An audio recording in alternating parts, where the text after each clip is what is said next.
Because at the end of the day, if your content is just sitting from page 2 and lower, it's basically not doing much for your business. So what we try to do is to solve a situation that we call the content graveyard specifically, which happens for a lot of companies. Basically, once you keep publishing content, it looks like a linear staircase, right? So you publish 2 articles 1 month, 2 articles the next month, and so on. So it keeps going like that. It's always like predictable staircase. The problem with content promotion is that it's more of an exponential scale. So if you like overpose the 2 kind of graphs, like they look very different, okay? And what a lot of people do is they get to a certain point that's right at the beginning, basically of the exponential scale. They get discouraged because they're not seeing many results. So typically what they do is just quit and keep publishing and pumping out content in the hope they will magically rank.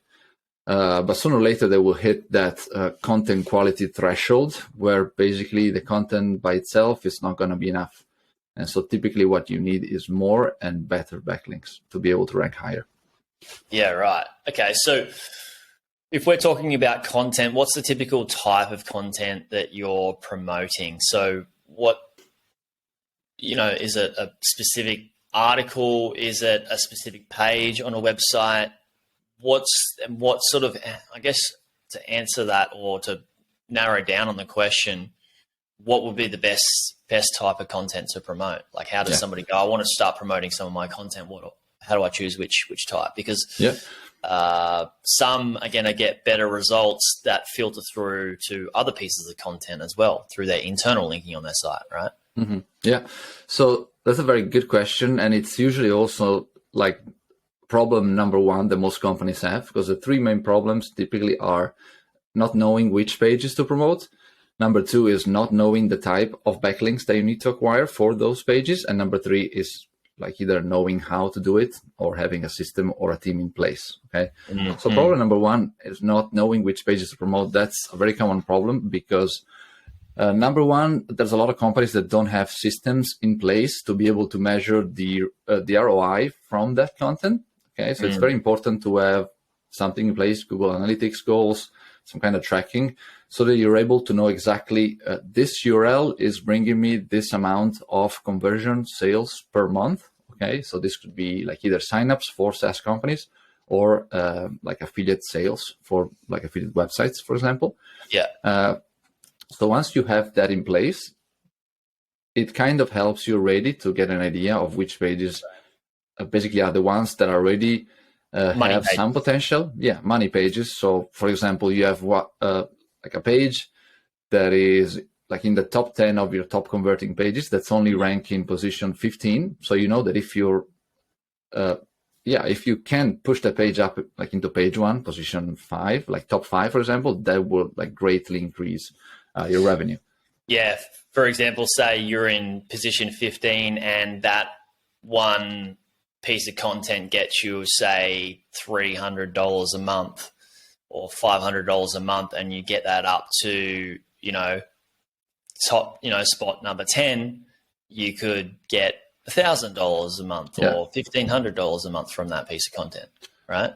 Which means you get a better ROI on the links that you build to that page. Yes, exactly. Yeah. Yeah. So what you want to do is always try to push the pages that are in the so-called content graveyard, like essentially up into the other buckets, which typically we divide them into 4 main ranking buckets. So so number 1 is position 1 to 3, right? So the absolute top best.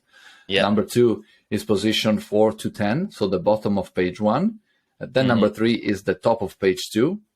Which is like position 11 to 15, and then everything else is basically considered content graveyard, because from the bottom of page 2, like page 3, there's like you don't get much traffic, if at all. So what you always want to try and do is like repeat this kind of flywheel process, pushing the pages that are top of page 2 into page 1 and then into the top 3, and keep going like that basically. So just ascending those that are in bucket number 3, not in the content graveyard, but the ones that are in number 3, get them into bucket number 1. And so for somebody that's got limited resources, for example, that like, look, I've got $1,000 a month I could spend on this, or $2,000 a month I can spend on this. Where do you start? Do you start with the ones that are in position, bucket number 2, 4 to 10 position to get them to 1 to 3, or do you start from the back and go from, page 2 to get them on bottom of page 1? Yeah. So it all depends, first off, on the type of conversions that you're seeing from these pages. Yeah.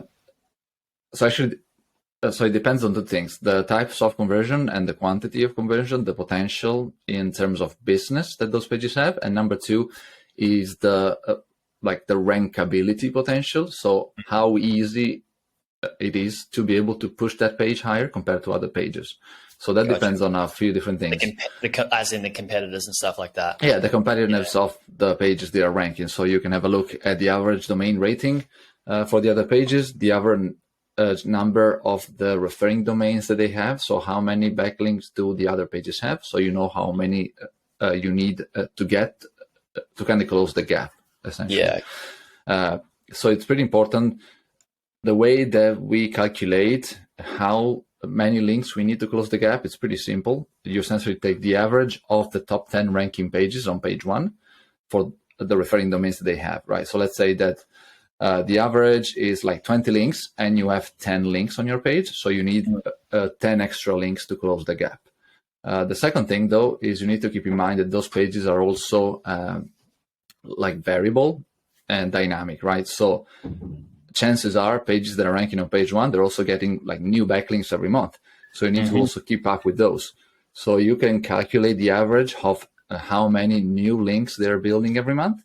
So you simply sum those up to the total link gap. So let's say that it's 10 plus maybe 3 new links every month. So then let's say you want to work on this campaign for 12 months to be able to close the gap.